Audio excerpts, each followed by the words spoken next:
is a topic that is dear to us as Muslims. Every time we say, you are my brother or you are my sister, we commonly say, don't forget to pray for me. اذكرني في دعائك.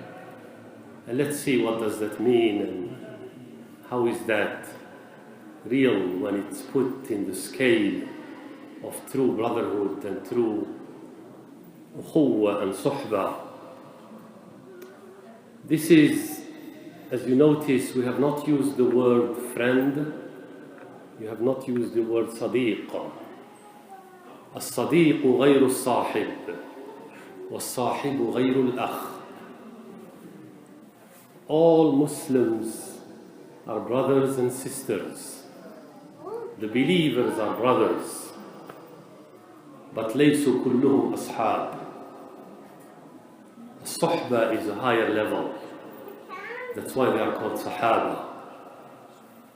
So the Muslims are brothers and sisters by this relationship of Iman. إنما المؤمنون إخوة. Allah Azza wa Jal declared from 7 heavens. But the Sahib is something different. Brotherhood is one which has its basic requirements, but the Suhbah is slightly higher. So let's see, inshallah. This issue of relationship in Islam is extremely important. And by the way, for your reference, this is مختصر منهاج القاصدين لابن قدامة المقدسي رحمه الله. And recently I did find an English translation. So for the brothers who do not understand the Arabic, I'll send the link to Brother Wajid, inshallah, and you can download it. It's a PDF file. فالألفة, this thing that brings people close, that cultivate this closeness, is a fruit of حسن الخلق. It is the fruit of good character. It all starts there. And being separate and being running away from one another, even if you take 2 people, the result of that is su'ul khuluq. It is a bad character from one or the other or both. This is the fruit of su'ul khuluq. When there is bad character, it generates this. It makes relationships perish and vanish. So the good character brings with it التحابب والتوافق. It brings love, closeness, and agreement in minds and in behavior. Bad character generates التباغض, which is this, not hate, but the dislikeness. Tadabur is to be away from one another. You would say, out of what you see of a bad behavior, of a bad character, you, subhanAllah, no matter what, we forgive, alhamdulillah, but it sticks, and you say, La hawla wa la quwwata illa billah. How could that happen? عن أبي الدرداء رضي الله عنه أن النبي صلى الله عليه وسلم قال ما من شيء أثقل في ميزان المؤمن يوم القيامة من خلق حسن. There is nothing heavier in the scale of the believer on the day of judgment more than خلق حسن, more than a good character.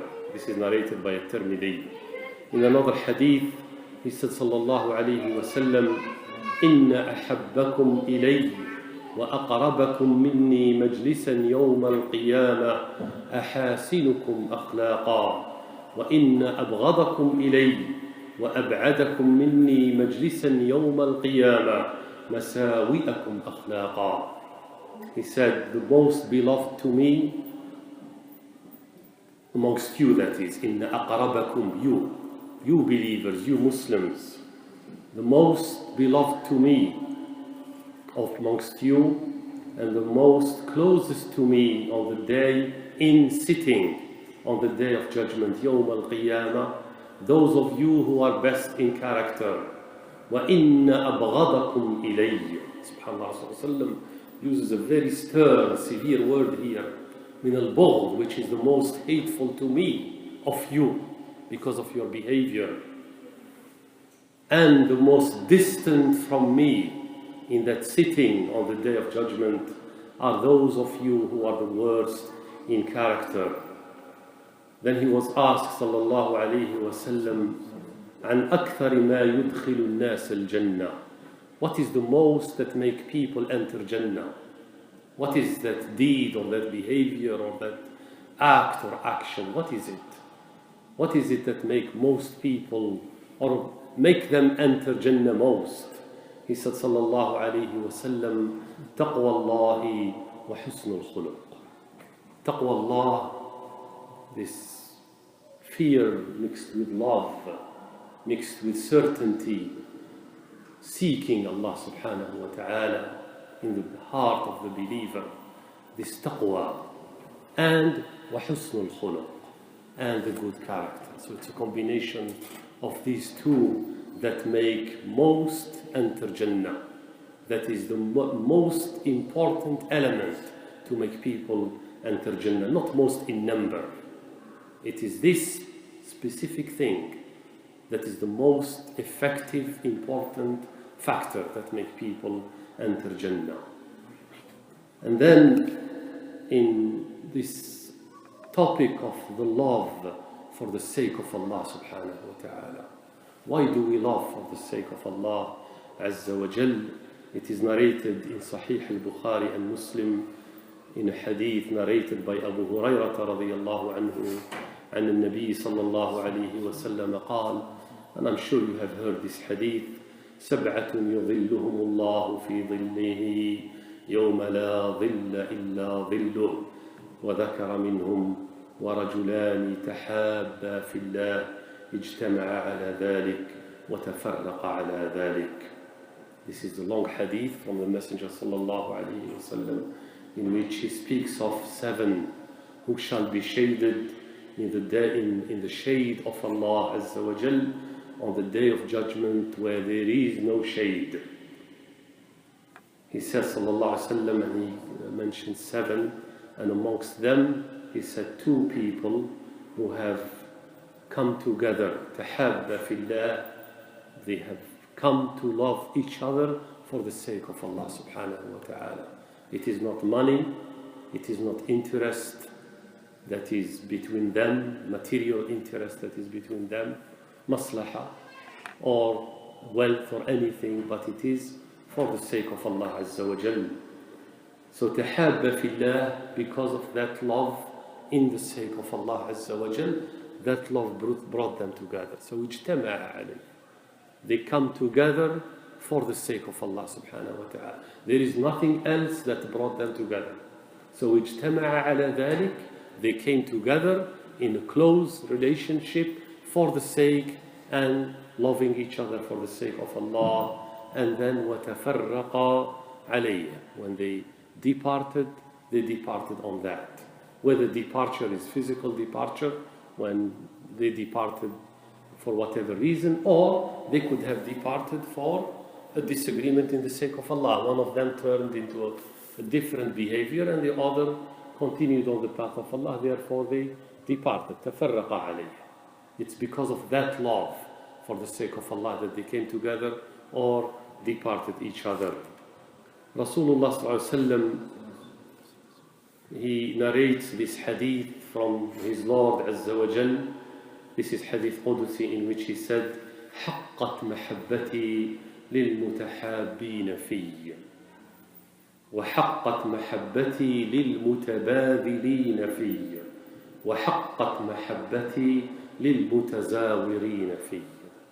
He said, Allah subhanahu wa ta'ala says, my love has been decreed or has been earned. حقت أصبحت من حقوقهم. It has become a right of these people to receive my love. حقت محبتي أصبحت من حقوقهم. Today we all talk about rights and all of that, right? We all have rights and people scream. Allah Azza wa Jal is granting this right to these people. So he said, حقت محبتي. My love has become a right of these. Who are they? Those who love each other for my sake. المتحابين في. And my love has been granted. المتبادلين في. المتبادلين في is الذين يبذلون جهدا في. That is those who are deploying effort for my sake. Now that effort, is it effort to become better people, to become better Muslims? Is it effort to serve Allah subhanahu wa ta'ala? Is it effort to build that relationship between them? Allahu a'lam. This is an effort that is given for the sake of Allah. Whoever is giving that effort and deploying that effort, he has earned the right of the love of Allah Azza wa Jal. The third one is وَحَقَّتْ مَحَبَّتِي لِلْمُتَزَاوِرِينَ فِيهِ. By the way, المتبادلين also could be that they give for the sake of Allah to each other as well. So من البذل والعطاء. The last one is وَحَقَّتْ مَحَبَّتِي لِلْمُتَزَاوِرِينَ فِيهِ. Also my love has been earned or is granted to those who visit each other for my sake. Just this, subhanAllah, imagine this one. How much do we visit each other? We have protocol, we invite, we do this, we do that. This should be without protocol. If we are all knowing that we earn the love of Allah Azza wa Jal by just visiting each other. Just knock the door without protocol. Give a phone call if you need to, make sure that the brother or sister is home, and just stop by. There is no protocol. It should be none.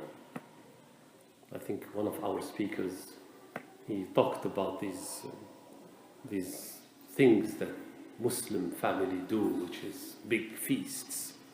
And he said every week we have this. And it has to be elaborate. What are we competing for? For what? What are we doing? Just visit fi sabilillah subhanahu wa ta'ala. Make it simple. No takalluf. No extravaganza. Nothing to be brought more than what it's needed. Just visit your brother and the family of your brother and your sister to see them fi sabilillah azza wa jal. Keep that simplicity of Islam. And so, know, dear Muslim, that whoever loves for the sake of Allah must also hate or dislike for the sake of Allah.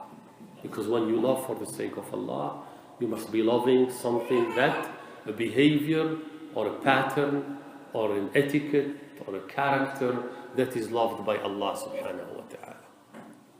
If that thing changes into its opposite, then it has to generate within you the opposite as well. It's this very simple.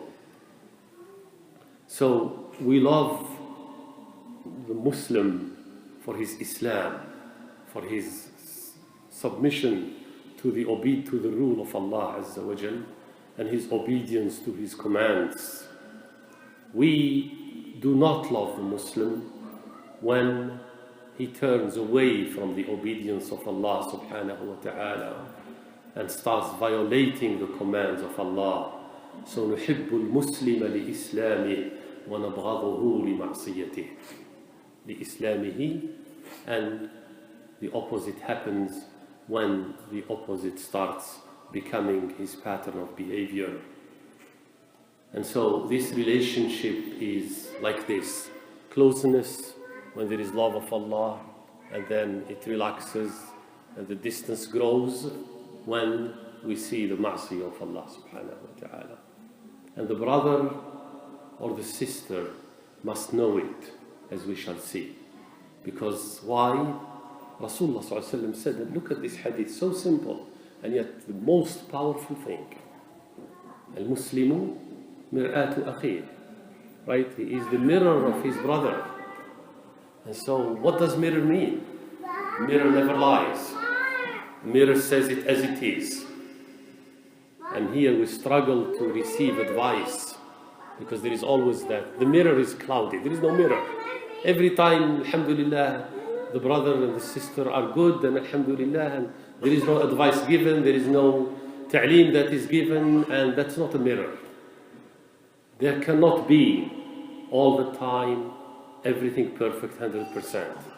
We expect the brother and the sister to correct one another. That's what is expected of us. That's what the Sahaba used to be. The ta'lim that is given, the teaching, the advice, that's part of this duty of ukhuwah. So now let's move on. How do we build this relationship and how to select the one who is to be your sahib, the one who shall be to become your companion? النبي صلى الله عليه وسلم قال المرء على دين خليله فلينظر أحدكم من يخالل. This hadith is also widely known, that the person is on the path of his khalil, his companion, or the person he selects to be the person to be close to him. So let every one of you look carefully at whom to select who shall be his khalil. So the person is on the pattern or the deen. Here the deen is not really the religion, it's the pattern of behavior or the character of his person that he selects to be his khalil. Then let every one of you choose and be careful whom to make a khalil. And so not everyone is suitable for companionship.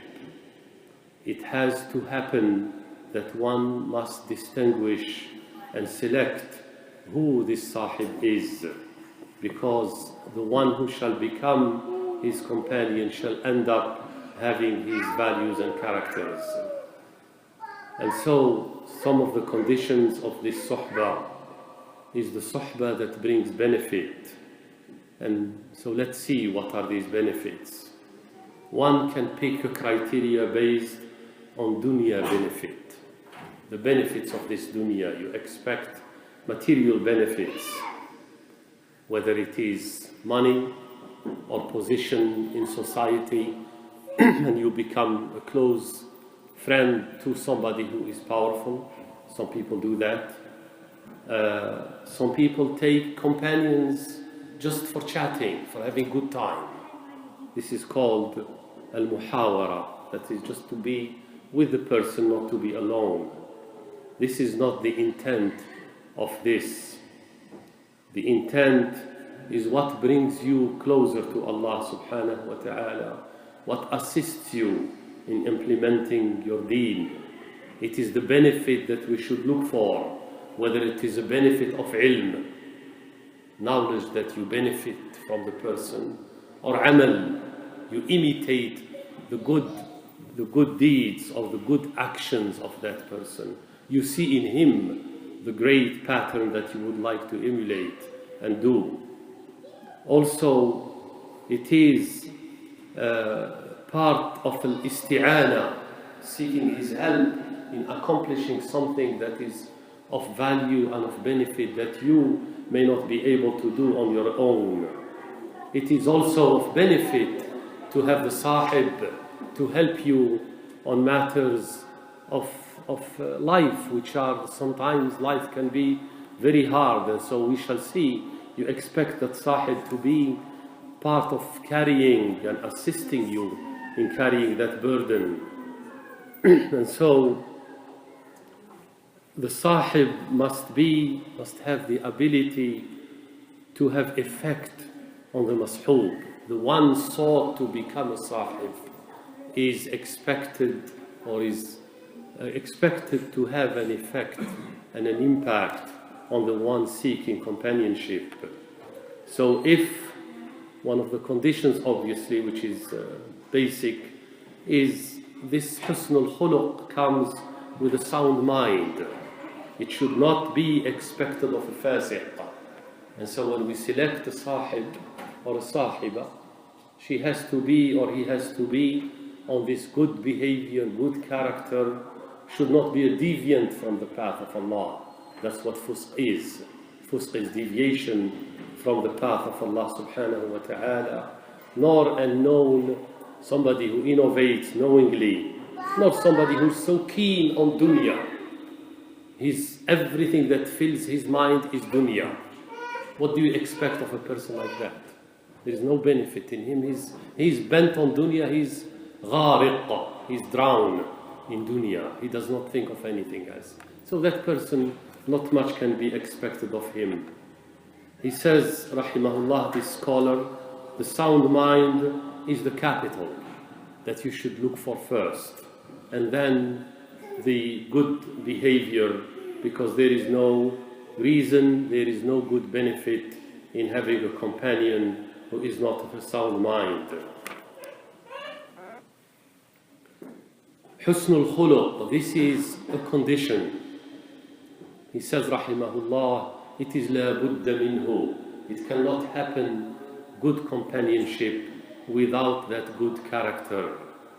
Why? Because the one who has good character and a sound mind, even at time of anger or a time of extreme desires, his good character and his good mind come in play. And they control the anger, it controls the desires. Otherwise, the desires drive people, and the lack of sound mind can also drive people to other things, to follow their whims and desires. And when that is the case, there is no khair in such suhbah. There is no goodness in such a companionship. As to the fasiq, why we should not have a fasiq as a companion? Because al-fasiq la yakhafu Allah. Al-fasiq does not fear Allah subhanahu wa ta'ala. وَمَنْ لَا يَخَافُ اللَّهِ لَا تُؤْمَنُ غَائِلَتَهُ وَلَا يُوثَقُ بِهِ. Whoever does not fear Allah, you cannot trust his companionship.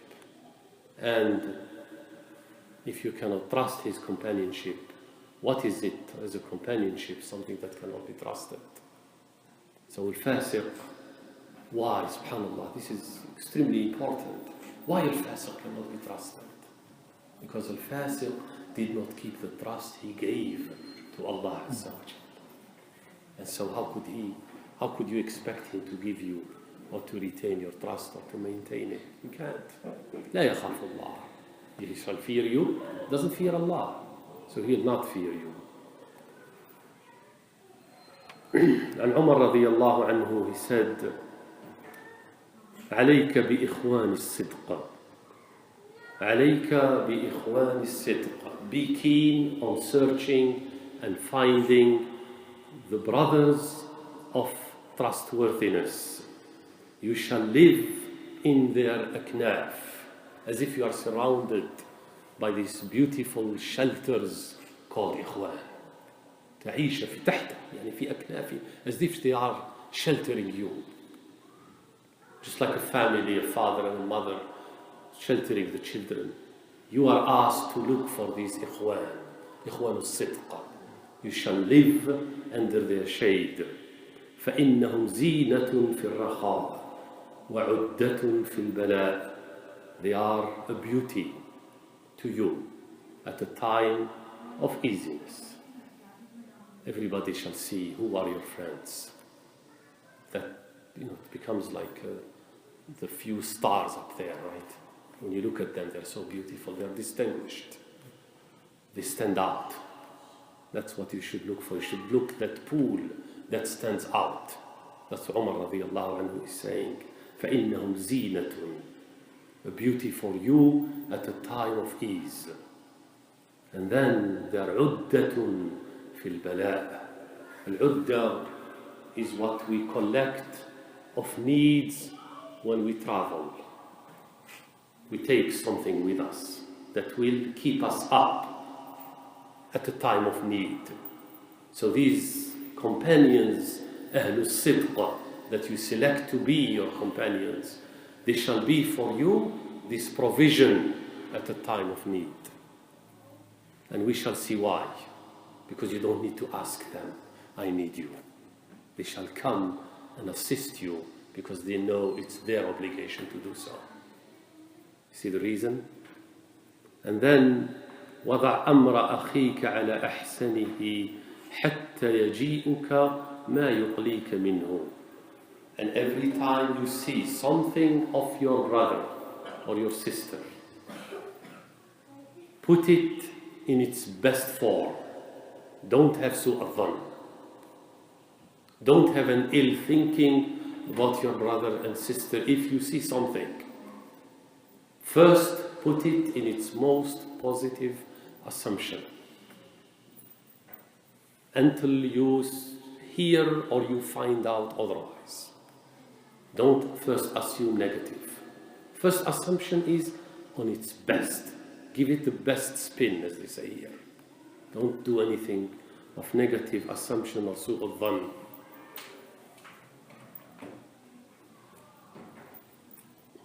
And then he says, رضي الله عنه, وَاحْذَرْ صَدِيقَكَ إِلَّا الْأَمِينَ. Be careful about friends except the one who is Ameen, who holds the trust. وَلَا أَمِينَ إِلَّا مَنْ يَخْشَى اللَّهِ. And there is no trustworthy except the one who fears Allah. Do not keep companionship to the fajr. Al-fajr is the one who not only commits disobedience but declares it openly. He commits disobedience without any istihya from Allah subhanahu wa ta'ala. Fajara basically he made fujur with his sins. So do not have that as a companion, because if you do, you shall learn from his fujur. And do not tell him your inside discreet matters, because he shall spread it out. If he did not fear Allah when committing his sin and he broadcasted his sin, please expect him that he shall broadcast everything about you. That's not a character of Sahib al-Sidq. وَاسْتَشِرْ فِي أَمْرِكَ الَّذِينَ يَخْشَوْنَ اللَّهَ تَعَالَى. And when you seek advice or you try to take opinion in your matters, seek opinion of those who fear Allah, because they shall give you the best of their capability in guiding you with their opinion. Why? Because there is no maslahah. It is for the sake of Allah subhanahu wa ta'ala, and as an obligation, fulfilling this obligation of suhbah. That's what drives them to give you the best. Al-Fajr and others, they may bring other motives in giving their advice, which have nothing to do with what you want. And so there is no sidq. And subhanAllah, in this suhbah, the level is so high that one of the Ahlul Salaf, rahimahumullah, he asked one group of his people, أَيُدْخِلُ أَحَدَكُمْ يَدَهُ فِي كَمِّ أَخِيهِ فَيَأْخُذَ مِنْهُ مَا يُرِيدُ؟ قالوا لا. قال فَلَسْتُمْ بِإِخْوَانٍ كَمَا تَزْعَمُونَ. He said, does one of you basically put his hand in the wallet of his friend or his sahib and take whatever he wants? He said, no. He said, you are not brothers like you claim. You have not reached it yet. And it takes us back all the way to the first days of Medina, when Rasulullah made the ukhuwah between those early Sahaba, and they split what they had and they gave it everything. That's the reference. So this Salaf Salih said, you are not ikhwa as you claim. As to the rights, brothers, of the sahib on his sahib, the first right, and this is extremely interesting, subhanallah, قضاء الحاجات والقيام بها, is that you shall assist him in bringing about or helping him in conducting his matters. You help him in his needs. And helping to assist him or her in their needs is positions. It comes in levels, elevations. The least of it is القيام بالحاجة عند السؤال والقدرة لكن مع البشاشة والاستبشار. The lowest of it, that you assist your brother at a time of need, the lowest is that you do that duty when you are asked. However, you do not show anything, you do not frown. Why is he asking me? I am busy, I cannot do this. That is not fitting. The lowest level of responding to the need of your brother is that you do that with happiness and with a face that is happy because you are doing it for the sake of Allah subhanahu wa ta'ala. The top level of coming to the needs of your brother, تقديم حوائجه على حوائج النفس. So the lowest is you do fulfill and you do answer his needs with pleasure when you are asked. And the highest is that you put his needs above your needs, which means you go find out what are his needs and you fulfill them without him or her asking. Listen to this. وَقَدْ كَانَ بَعْضُ السَّلَفِ يَتَفَقَّدُ عَيَالَ أَخِيهِ بَعْدَ مَوْتِهِ 40 سَنَةً فَيَقْضِي حَوَائِجَهُ.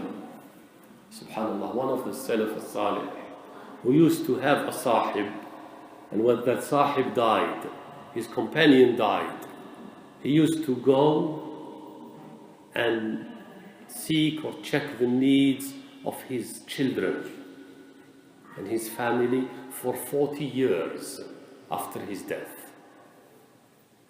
This is loyalty. And we shall see another from Rasulullah doing the same. 40 years attending to the needs of the children and the family of his sahib, rahimahumullah jami'an. So this is the first right, it's fulfilling the needs. The second right is what the tongue does. One aspect, this tongue must remain silent at a time and must speak at another time. This is the duty of this suhbah. And so this tongue must be silent or mentioning the negatives of your brother, whether he is absent or he is present.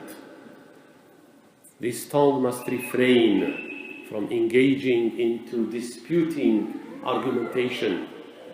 This is not a symbol or a sign of brotherhood or suhbah.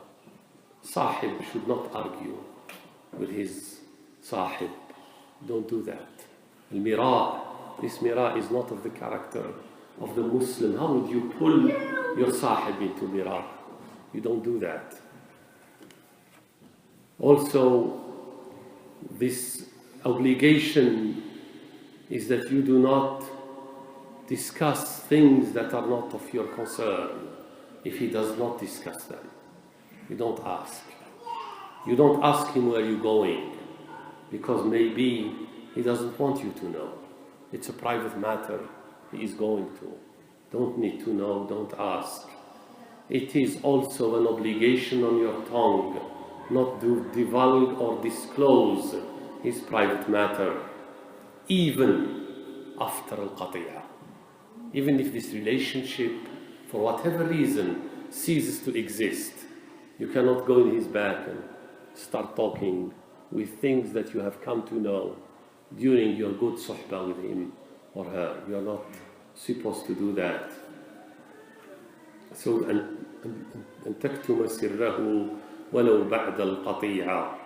Your tongue must refrain from speaking ill of his beloved one, whether they are his beloved one in general, or his family, or his children, and so forth. You shall remain also refrain from engaging into discussions that involve topics or things that he hates, except if it is a must to speak about them, or it is a ma'roof that you need to fulfill, or it is a munkar that you need to advise him from. Ibn al-Mubarak rahimahullah summarizes it. He said, "Al-mu'minu yatlubu al-ma'adhir, wal-munafiqu yatlubu al-zillat." The believer seeks in his brother or sister, he looks for excuses when he sees behavior that is not acceptable. Al-munafiq looks for zillat, looks for the slippages. Every time his brother slips, he broadcasts it. That's not the behavior of the good believer. And he says, Al-Fudayl rahimahullah, Al-Futuwa, which is really this manhood, is to keep quiet on the slips of your brothers. This is part of manhood, as he put it, rahimahullah. Also, we know from the hadith of Rasulullah sallallahu alaihi wasallam that Iman cannot be completed, the Iman of a believer cannot be completed until he loves for his brother what he loves for himself. The lowest levels of brotherhood is that you treat your brother like you like him to treat you. And there is no doubt that you expect your brother to treat you well. You expect your brother to keep and cover your private matters, not to divulge your privacy. Therefore, you are expected to do the same.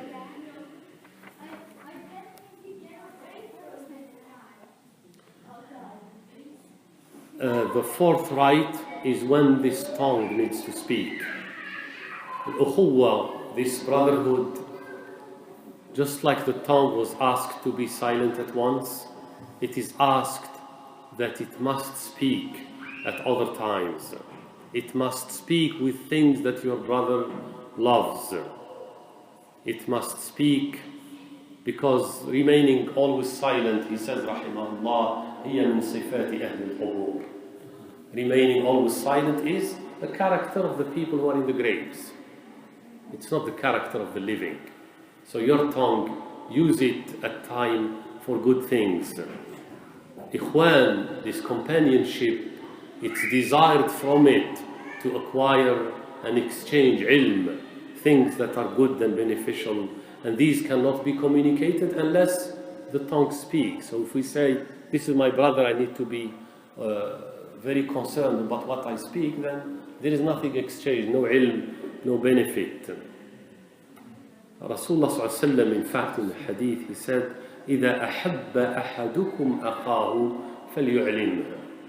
If one of you loves his brother, then he should let him know. Or in case of sister, she should let her know that I love you for the sake of Allah Azza wa Jalla. فَلْيُعْلِمَهُ. The tongue has to speak it. Also from Umar radiallahu anhu, he said one of these is that you should address your brother or sister by the best name that he or she likes. Don't try to address him or her with something different. Also, that you should praise his good deeds and his behavior, whether in his presence or his absence. Everything that he is known for to be good, you should praise. Lastly, inshallah, and I will conclude with this, is that you make dua for your brother, whether in his life or in his death, whether during his life or after his death. You are expected to make dua for him with everything that you make dua for yourself. Subhanallah. كلما تدعو به لنفسك تدعو به لأخيك في حياته وبعد موته. This is everything that you make dua for yourself. Make the same for your brother. whether before his death, before or after his death. It is narrated on Imam Ahmad ibn Hanbal rahimahullah that he had 6 people that he used to make dua to every night. There is one thing that I wanted to share is something regarding this. My brother make dua for me, and one of the scholars here said that this is not really reflection of strong brotherhood. He kind of laughed at people who tell their brother, please make dua for me. ادعوا لي أي صاحب هذا تطلب منه أن يدعو لك. What kind of a sahib is this that you need to ask him to make dua for you? Your sahib should know this, should do it without you asking. And this is a common, right? We say, please make dua for me, because we certainly, we are not at this level and we don't know these things. It's the duty of the brother on his brother, or the sister on her sister, to make dua for him and her without being asked. Lastly, this issue of sincerity and loyalty in this sohbah, in this companionship.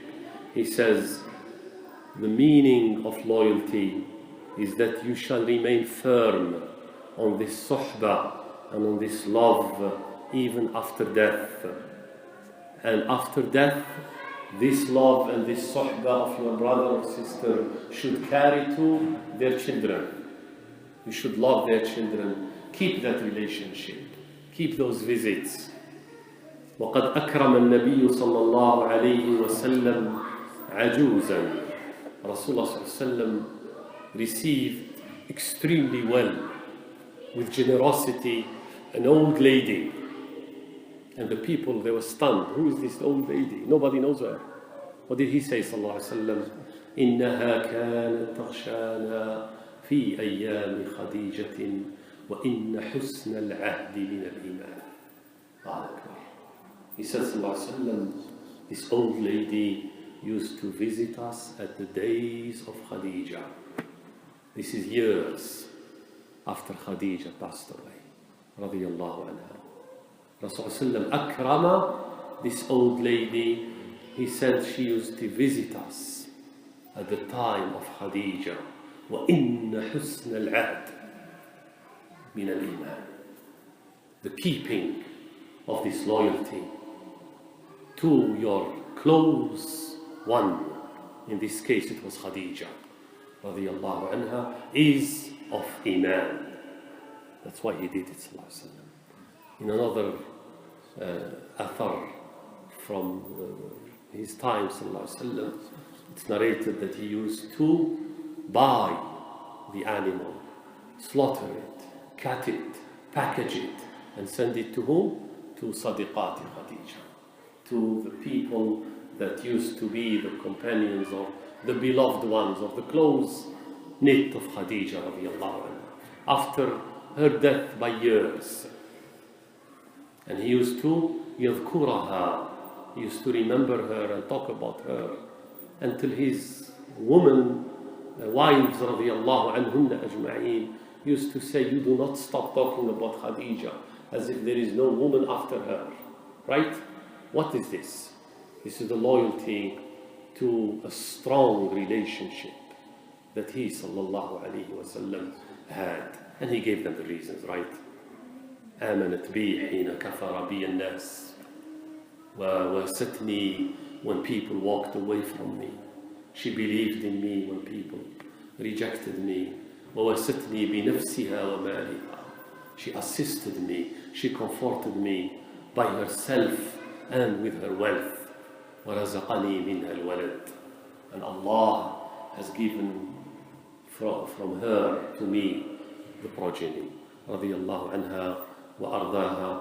Inshallah, I conclude with this, is that from the huquq of the Muslim, and this is all from this heritage that came from Rasulullah sallallahu alaihi wasallam, collection of ahadith. You will recognize this from that is that you greet him when you meet him, you respond when he asks, you make tashmeet when he sneezes, you visit him when he is sick, you shall be witness to his janazah when he dies, you shall respect when he makes a qasam, when he swears, you shall fulfill that swearing, you shall advise him when he seeks your advice, you shall protect him and cover him when he is absent, and you shall love for him what you love for yourself, and you shall hate for him to happen anything that hurts him just like you do for yourself. And all of these are, as we know, part of the Sunnah.